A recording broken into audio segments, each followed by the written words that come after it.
जब भी संदेह हो इस वीडियो को फिर देखने के लिए सेव करें। एक समय की बात है कि एक वृद्ध व्यक्ति था, तो उसके बच्चे थे, वो उससे कुछ कुछ मांगते रहते थे। वो कहते थे, पापा हम ऐसा बनना चाहते हैं, हम अपनी जिंदगी में ये करना चाहते हैं। वो कहता, बेटा ऐसा करो, अपनी जिंदगी में अच्छे कर्म करो।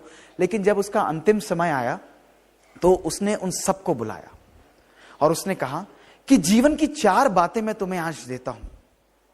तो उन्होंने कहा, आप हमें दीजिए। उन्होंने कहा, इन 4 बातों को अगर तुम अपने साथ जीवन में सदा रखोगे तो तुमको जीवन में सुख की, शांति की और सफलता की अनुभूति सदा होगी। तो बच्चे, चारों बच्चे सामने खड़े हो गए। उसने कहा, अपना पहला हाथ आगे लाओ। उसने बहुत सुंदर एक कागज पर बात लिखकर उनको दी और कहा, अपनी मुट्ठी के अंदर इसको बंद करो। बच्चों ने उसे लिया और उसको कहा कि अच्छा खोलो, अब इसके अंदर क्या लिखा है। तो पहले बच्चे ने उसको खोला तो उसके अंदर लिखा था, समय का सदुपयोग। तो उस वृद्ध व्यक्ति ने कहा कि बच्चों, अपने जीवन में तुम्हारे पास सबसे मूल्यवान जो वस्तु इस वक्त है वो है तुम्हारा समय। एक एक क्षण तुम्हारे हाथ में है। तुम क्या डिसीजन लेते हो, क्या करना चाहते हो, वह सब तुम्हारे ऊपर ही निर्भर करता है। तो अपने जीवन में सदा समय का सदुपयोग करना, जीवन में एक एक क्षण का उपयोग करना, हर व्यक्ति का कल्याण करना, अपने जीवन में सदा मेहनत करना और समय को कभी भी नष्ट मत जाने देना, किसी भी व्यर्थ बात के अंदर उसको वेस्ट मत करना, तो सफलता तुम्हारे पास जरूर आएगी। जीवन में तुम सदा सुख और शांति की अनुभूति करोगे। तो दूसरा बच्चा उससे बोला, पर पिताजी, अगर हम समय का सदुपयोग करें और फिर भी हमको जीवन में खुशी, शांति और सफलता ना आए तो हमें उस समय क्या करना है। तो उसने कहा, अपना दूसरा हाथ आगे लाओ। उसने एक और बात उनको लिख कर दी और उससे कहा कि मुट्ठी में रख लो इसको और जब जरूरत हो इसे खोलना। तो उस बच्चे ने उसे खोलकर पढ़ा तो उसमें लिखा हुआ था धैर्यता, पेशेंस। उसने कहा कि जब जीवन में समय का सदुपयोग करते हुए भी तुमको सफलता ना आए तो पेशेंस, धैर्यता का गुण सदा जीवन में धारण करना। अगर तुम्हारे जीवन में धैर्यता है, तुम्हारे जीवन में एक ठहराव है, तो धैर्यता के साथ साथ समय का फिर सदुपयोग करोगे तो सफलता तुम्हारे पास वापस लौटकर जरूर आएगी। अपने कर्म में सदा ध्यान रखना, अच्छे कर्म करते रहना। तो तीसरा बच्चा बोला, और तीसरी बात हमको अपने जीवन में क्या ध्यान रखनी है। तो वो मुस्कुराने लगा। उसने कहा, देखो, जीवन में विभिन्न प्रकार के व्यक्ति तुमको मिलते हैं। कभी कभी ऊंच नीच बात होती है, लेकिन जीवन में हम लोग अपने मन में हर व्यक्ति के लिए कुछ ना कुछ नेगेटिव भावना, कुछ ना कुछ नेगेटिविटी अपने मन के अंदर रख लेते हैं और वही बात हमको हमारे जीवन में कष्ट का कारण बन जाती है। हमारे जीवन में लड़ाई की बातें कोई बड़ी बड़ी नहीं होती, आप सब इस बात के साक्षी हैं। बहुत छोटी छोटी बातों पर हमारे जीवन में एक दूसरे से टकरार, एक दूसरे से आपस में लड़ाई हो जाती है। तो इसके लिए मैं तुमको तुम्हारे जीवन का तीसरा रत्न देता हूं। उसने कहा, अपना हाथ आगे लाओ और उसको लिखकर तीसरी बात बहुत सुंदर लिख कर दी। जब उस बच्चे ने उसको खोलकर पढ़ा तो उसके अंदर लिखा था क्षमा का गुण। उसने कहा कि जीवन में सदा क्षमाशील रहना।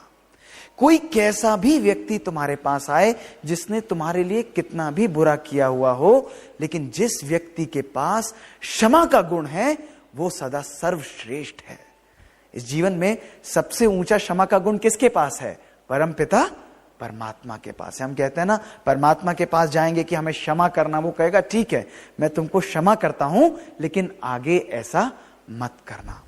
तो अगर हम अपने जीवन में छोटी छोटी बातों को अपने मन में ना धारण करके, है ना, कई बारी क्या करते हैं, अपने मन में बोझा धारण कर लेते हैं, अपने मन में दूसरे व्यक्ति के लिए नेगेटिविटी ले आते हैं। ऐसी बातों को अपने मन में कभी नहीं ढोना। क्यों? क्योंकि जब भी हम ऐसी नेगेटिव बातों को रखते हैं तो किसी की नेगेटिव बात पहले हमें परेशान करती है, दूसरे व्यक्ति को करती है। आप लोग बताइए, सभी किसको करेगी? बताइए। हमें करती है, नेचुरल है ना। आप देखो, जो कूड़ा और जो नेगेटिविटी हम अपने मन में धारण कर रहे हैं, जब वो व्यक्ति मेरे सामने आएगा तो सबसे पहले वो परेशान किसको करेगी? वो मुझे याद आती है और उसकी नेगेटिव भावना जो है वो सबसे पहले मुझे परेशान करती है। तो उसने कहा कि सदा जीवन में क्षमाशील रहना, क्योंकि हम अपने जीवन में क्षमा दूसरे व्यक्ति को नहीं करते। हम जीवन में जब दूसरे व्यक्ति को क्षमा करते हैं तो हम अपने लिए शांति ले लेते हैं। परमात्मा हमको शांति और सुख का वर्षा उस वक्त दे देता है। तो क्षमाशील अपने जीवन में सदा रहना। और चौथी बात उसने बोली, उसने कहा बच्चों ये चौथी बात तुम अभी अपने जीवन में मत खोलना। ये जो मैं तुम्हें लिख कर दे रहा हूं इसको अपने जीवन में अभी मत खोलना। इस पर्ची को जब मैं शरीर त्याग लूं और जब मेरी चिता का अंत कर कर तुम वापस घर पर आओगे तब इस पर्ची को खोलना। जब उस व्यक्ति का देहांत हुआ तो उससे अंतिम इच्छा उससे पहले पूछी गई, तो उसने कहा कि मेरी केवल एक इच्छा है कि जब मुझे जलाया जाए तो मेरे पास एक मेरी मां की दी हुई बहुत पुरानी जुराब है, उस जुराब को पहनाकर मेरे शरीर को जला देना।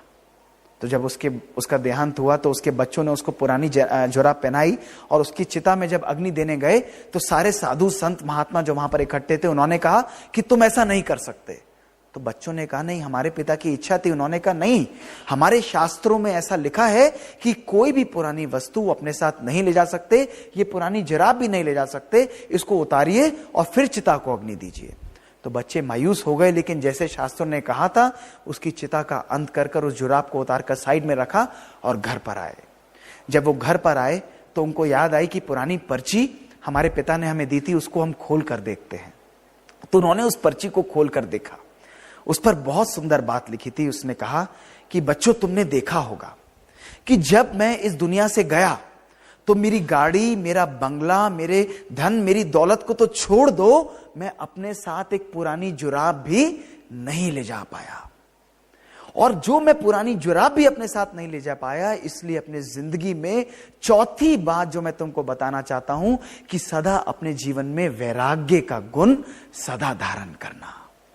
कि आज तुम इस दुनिया के अंदर हो, लेकिन कल जब हम इस दुनिया से जाएंगे तो हम अपने साथ अपनी धन, अपनी दौलत, अपने और कुछ शोहरत नहीं लेकर जाते। केवल हम आत्मा की एनर्जी, आत्मा के सुकर्म, हमारी आत्मिक एनर्जी ही, हमारे संस्कार ही हम अपने साथ लेकर जाते हैं। तो मैं आप सब लोगों से पूछना चाहूंगा कि यहां पर जब हम एकत्रित हुए हैं तो हम किसको एनर्जाइज करने के लिए एकत्रित हुए हैं? अपने शरीर को या अपनी आत्मा को? चलो अच्छी बात है ना कि हम इतने बिजी डॉक्टर्स को अपनी लाइफ के अंदर थोड़ा समय, लिटिल टाइम तो हमें अपनी आत्मा की एनर्जी के लिए भी तो मिला है ना। तो स्पिरिचुअली हमने आत्मा की अंडरस्टैंडिंग को जाना, प्रैक्टिकली हमने उसको समझा। लेकिन कई लोगों का यह प्रश्न होता है कि साइंटिफिक रूप से हम आत्मा को कैसे माने, हम क्यों माने? क्या साइंस हमको आत्मा के बारे में, आत्मा के जो विभिन्न डिविजन्स बताए गए हैं, मन, बुद्धि और संस्कार, उनके बारे में, परमात्मा के बारे में और हमारी कार्मिक फिलॉसफी के बारे में हमको कोई एविडेंस देती है? तो हम बहुत सुंदर यात्रा पर, प्रैक्टिकल साइंटिफिक यात्रा पर चलेंगे जो आपके जहन में आपको बहुत प्रैक्टिकल रूप से अप्रूव और अपील करेगी। साइंस एंड स्पिरिचुअलिटी के बारे में जब हम बात करते हैं तो अक्सर स्पिरिचुअल लोग जो हैं वो साइंस को बहुत मान्यता नहीं देते, और साइंटिफिक लोग कहते हैं कि हम लोग कर्म योगी हैं, हम केवल कर्म पर विश्वास करते हैं, हम लोग अध्यात्म पर विश्वास नहीं करते। लेकिन इस यात्रा के अंदर हम भूल जाते हैं कि साइंस और स्पिरिचुअलिटी एक दूसरे के पूरक हैं। They are not antagonising each other, they are working in harmony with each other. Science के बिना स्पिरिचुअलिटी अंधी है और स्पिरिचुअलिटी के बिना साइंस जो है वो लंगड़े व्यक्ति की तरह है। तो ये दोनों जो हैं ये एक दूसरे को कॉम्प्लीमेंट करते हैं। तो अब जब हम ऑब्जेक्टिव स्पिरिचुअलिटी की बात करते हैं तो चलिए, जैसे हम यात्रा पर गए थे, हम फिर अपने एमबीबीएस कोर्स की तरफ चलते हैं। आप सभी लोगों ने अपने एमबीबीएस की क्वालिफिकेशन तो लिया होगा। जब हम एमबीबीएस की पढ़ाई पढ़ते हैं तो एमबीबीएस की पढ़ाई के अंदर जो पहला सब्जेक्ट होता है, पहला ईयर होता है, पहला प्रोफेशनल होता है, उसके अंदर हमको क्या पढ़ाया जाता है? उसके अंदर हमको एनाटॉमी, हमको फिजियोलॉजी और हमको बायोकेमिस्ट्री पढ़ाई जाती है। और मैं आप लोगों से पूछना चाहूंगा कि एनाटॉमी, फिजियोलॉजी और बायोकेमिस्ट्री किसकी पढ़ाई जाती है? बताइए। किसकी पढ़ाई जाती है बताइए?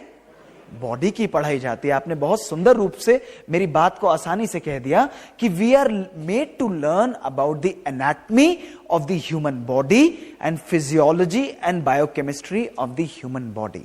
लेकिन अभी 5 मिनट पहले आप लोग बोल रहे थे कि इस बॉडी को नियंत्रित करने वाला कौन है? कौन है बताइए? हमारी आत्मा, हमारा मन, हमारी बुद्धि, हमारी संस्कार है। अभी हमने क्लियरली देखा कि शरीर जब खत्म हो जाता है तो शरीर को तो जला दिया जाता है या दफना दिया जाता है, लेकिन हमारी आत्मा अजर अमर अविनाशी रहती है। तो हम बॉडी की एनाटॉमी तो पढ़ लेते हैं, लेकिन जब हम बॉडी की एनाटॉमी पढ़ते हैं तो ट्रीटमेंट भी हम किसका सीखते हैं? ट्रीटमेंट भी हम किसका सीखते हैं? बॉडी का सीखते हैं। कोई व्यक्ति आया तो हम उसको बॉडी की इलनेस को डायग्नोस करके उसको बॉडी की दवाई दे देते हैं। कोई और व्यक्ति आया, उसकी इलनेस को डायग्नोस करके हम उसको प्रॉपर ट्रीटमेंट दे देते हैं। लेकिन हम भूल जाते हैं कि बॉडी से पहले हमारी आत्मा, हमारा मन बीमार होता है। तो क्या हम लोग एनाटॉमी ऑफ बीइंग भी पढ़ सकते हैं? जब हम ह्यूमन बीइंग्स कहते हैं तो ह्यूमन तो बॉडी है, बीइंग हमारी साइकी, हमारी सोल, हमारी स्पिरिट को कहा जाता है। तो what is the evidence that from science we have for the existence of being? मैं क्यों मानूं? मैं एक डॉक्टर हूं, मैं साइंटिफिक रूप से इस बात को क्यों मानूं कि मेरी आत्मा मेरे अंदर विद्यमान है? इसको साइंस 4 रूप से हमारे सामने इसकी एविडेंस रखती है। आप देखेंगे एनाटॉमी ऑफ बीइंग यानी कलेक्टिव मैनिफेस्टेशन ऑफ कॉन्शियसनेस, जिसको हम नेचुरल रूप से बीइंग भी कहते हैं, जिसको हम साइकी भी कह सकते हैं, जिसको हम स्पिरिट भी कह सकते हैं, या जिसको हम आध्यात्मिक रूप से सोल भी कह सकते हैं। आज हम इसकी साइंटिफिक एविडेंस को स्टडी करेंगे। साइंटिफिक एविडेंस बाय लॉजिक हम लोग इन्वेस्टिगेट करेंगे। Scientific evidence by stories of reincarnation, by rebirth investigate करेंगे। Scientific evidence by out of the body and near end of life हम लोग स्टडी करेंगे। And by electrode and MRI studies हम लोग इसको इन्वेस्टिगेट करेंगे। 1992 जब मैं एनाटॉमी की पढ़ाई पढ़ रहा था अपने फर्स्ट ईयर मेडिकल स्कूल के अंदर, तो मैं अपने प्रोफेसर से पूछता था कि सर, मैं इस बॉडी को डिसेक्ट कर रहा हूं, मैं इसकी ऑटोप्सी रिपोर्ट पढ़ता हूं, तो इसकी बॉडी के अंदर लिखा है this person has died a natural death. मुझे एक बात बताइए कि इस व्यक्ति के आंखें हैं, ये देखता नहीं है, इस व्यक्ति का हार्ट है, वो धड़कता नहीं है, इस व्यक्ति के पांव हैं, ये व्यक्ति चलता नहीं है, इस व्यक्ति का दिमाग है, ये सोच नहीं रहा, इस व्यक्ति के लंग्स हैं, ये सांस नहीं ले रहा। ऐसा क्या चीज इस व्यक्ति के अंदर नहीं है जो ये व्यक्ति डेड हो जाता है? तो मेरे प्रोफेसर बोलते थे कि बेटा, इस व्यक्ति के अंदर प्राण नहीं है, इस व्यक्ति के अंदर जान नहीं है, इस व्यक्ति के अंदर एनर्जी नहीं है। आप देखेंगे जैसे हमारी गाड़ी खड़ी होती है, उस गाड़ी के अंदर चाहे कोई भी गाड़ी हो, चाहे मर्सिडीज हो, चाहे BMW हो, चाहे मारुति हो, लेकिन गाड़ी कब चलती है? जब उसके अंदर कौन बैठता है बताइए सभी लोग? ड्राइवर बैठता है। गाड़ी के प्राण, गाड़ी के अंदर एनर्जी तब आती है जब उसके अंदर ड्राइवर बैठ जाता है, और जैसे ही ड्राइवर बैठता है उसकी फंक्शनैलिटी आ जाती है, उसका गियर लगता है, उसका म्यूजिक बजता है, उसका हॉर्न बजता है, वो गाड़ी एक्सेलरेट करती है, जब चाहे तो रोक देते हैं, और गाड़ी की सारी जो प्रणाली है वो जीवंत हो जाती है। तो बाय लॉजिक हम लोग ये कहते हैं कि जब कोई व्यक्ति, हम कहते हैं mister XYZ is so sick, he is in his terminal state, लेकिन जैसे ही वो व्यक्ति अपने प्राण त्याग देता है तो हम ये नहीं कहते कि ये मिस्टर XYZ की बॉडी पड़ी है, हम कहते हैं इस डेड बॉडी को आप ले जाइए, इसको जला दीजिए या इसको दफना दीजिए। एग्रीड और नॉट बताइए? एग्रीड। दैट मीन्स जो नाम होता है वो केवल बॉडी का होता है, डिसेक्शन केवल बॉडी की होती है, लेकिन उसके अंदर एक एनर्जी है, एक कॉन्शियसनेस है, एक कोई एनर्जी जो उसको, उसकी फंक्शनैलिटी को प्रैक्टिकली कार्यान्वित करती है। उसको हम नाम नहीं देते, लेकिन हमारा लॉजिक ये जरूर मानता है कि हां, कोई शक्ति है जो उसकी एनर्जी उसके अंदर आके हमारे शरीर को कार्यान्वित करती है। Let it be soul, let it be psyche, let it be God spot, let it be consciousness, चाहे कोई भी चीज है, लेकिन हमारा लॉजिक ये अपील करता है कि हां, कोई एनर्जी है। सेकेंड एविडेंस जो हमारे सामने आती है वो आती है incidents of birth and rebirth. Incidents of birth and rebirth is a indirect but a strong evidence जो आज साइंटिस्ट एक्सेप्ट करने लगे हैं।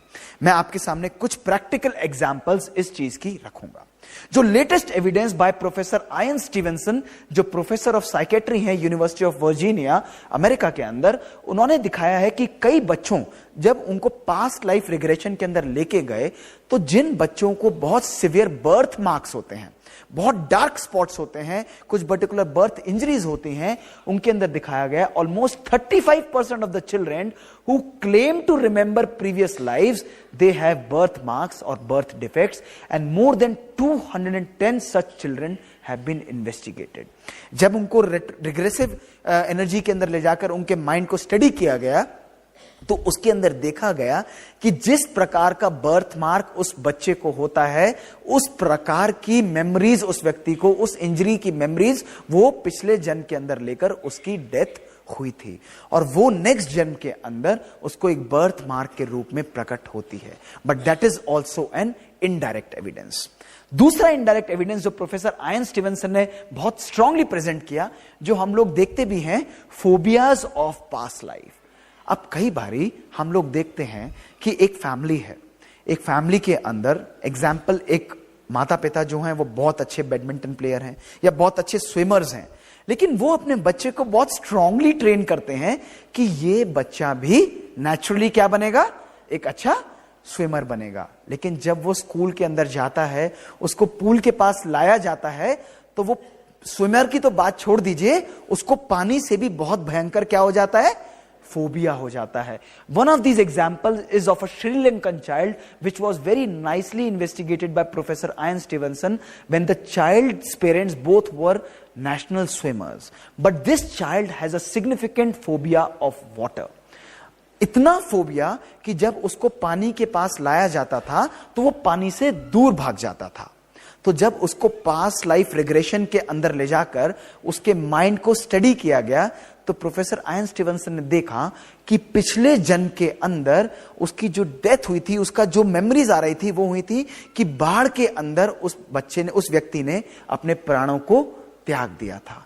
जब एक्सट्रीम वाटर के अंदर उसने अपने प्राणों को त्यागा था तो नेक्स्ट जन्म जब उसने लिया तो नेचुरली उसको कौन सा फोबिया मिला, फोबिया ऑफ वाटर उस बच्चे को मिला। दैट मीन्स जब उस बच्चे की डेथ हुई, उस व्यक्ति की डेथ पिछले जन्म में हुई, उसकी बॉडी को तो खत्म कर दिया, लेकिन कोई एनर्जी है जो उस मेमोरी को लेकर इस जन्म के अंदर उस मेमोरी को लेकर आती है। हम पॉजिटिव एनर्जी लेते हैं। पॉजिटिव एग्जाम्पल अगर हम इसका लें तो कई बच्चों के माता पिता, हम टेलीविजन पर भी देखेंगे, दे आर पॉजिटिव एग्जाम्पल अगर हम इसका लें तो कई बच्चों के माता पिता, हम टेलीविजन पर भी देखेंगे, दे आर जीनियस। वो 10-12 साल के अंदर ही आईआईटी की पढ़ाई को पूरा कर लेते हैं। वो सारी मेमोरीज जो हैं, अभी हम देखेंगे ना, बड़ा जीनियस चाइल्ड का एक इंटरव्यू आ रहा था जी के अंदर भी, जो सारे क्वेश्चंस को बड़ा मैजिकली आंसर कर रहा था। इतना ट्रेन नहीं है लेकिन it was coming to him naturally. Third thing हम देखते हैं कि कई लोग इंस्ट्रूमेंट्स बहुत अच्छा प्ले करते हैं। How does it come?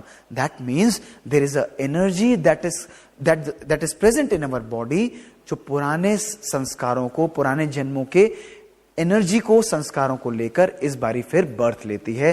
That again gives us a strong evidence that yes there is a entity in our body जो हमारे संस्कारों को लेकर अगले जन्म के अंदर जाती है। हम उसको नाम अभी भी नहीं देते, लेकिन स्ट्रॉन्ग सजेशन साइंस के द्वारा हमारे पास आ जाता है। और तीसरा और एक और एविडेंस आता है this is a story by doctor James B Tucker in his beautiful book Life Before Life, in which he investigated children's memory of previous life. इन्होंने बच्चों की पुराने जन्मों की मेमोरीज को इन्वेस्टिगेट किया। Beautiful book, e-book which is available on the internet. You must read this book, Life Before Life. इसमें एक माँ अपने बच्चे का, जिसका बच्चे का नाम था सैम टेलर, उसका डायपर चेंज कर रही थी। और जब बच्चे का डायपर चेंज कर रही थी तो वो छोटा सा बच्चा तुतलाता हुआ अपनी माँ को बोला कि जब तुम मेरी उम्र की थी तो मैं तुम्हारे डायपर को चेंज किया करता था। The mother was taken aback. इतना छोटा सा बच्चा ऐसी बात कैसे बोल सकता है? उसने अपने पेरेंटल पिक्चर जब उसके सामने रखी तो वो बच्चा अपने नाना जी को बड़ी कैटेगोरिकली उसके अंदर से पिकअप कर पाता था, उनकी सारी आदतों को, उनके सारे बिलोंगिंग्स को बड़ी क्लियरली आइडेंटिफाई कर पाता था। ना केवल ये, उनके अकाउंट्स को, उनकी पर्सनल बिलोंगिंग्स को भी जब वो देखता था तो वो उसकी तरफ नेचुरली अट्रैक्ट हो जाता था। This strongly suggest that yes, there is a entity that never dies, and probably it is the body that is living, that is the body that dies. That this is a very strong second evidence that comes that हाँ, हमारे अंदर कोई energy है जो हमारे शरीर को चलाती है। हम इसको अभी भी नाम नहीं देते। थर्ड एविडेंस जो हमारे सामने आती है वो है out of the body and near end of life experiences. ये एविडेंस बहुत सुंदर एविडेंस है, and this evidence has come lately. Net पे बहुत सारी चीजें अवेलेबल हैं, लेकिन one of these scientist, this is doctor Eben Alexander, and he is a famous Harvard neurosurgeon. This Harvard neurosurgeon जो न्यूरोसर्जरी करते थे, इनको जब भी आत्मा के बारे में बताया जाता था, he never used to believe it. लेकिन one time what happened was he suffered from severe meningitis and he was in coma for almost 7 days, deep coma. And in this coma, he gives, after coming out of this coma, he gives the most credible account ever for that confirms the presence of afterlife, जिसको इन्होंने Heaven is Real के नाम से एक book के रूप में publish किया। During his coma, he experienced a vivid journey into what is called as afterlife. इन्होंने ये डिस्क्राइब किया कि जब मैं डीप कोमा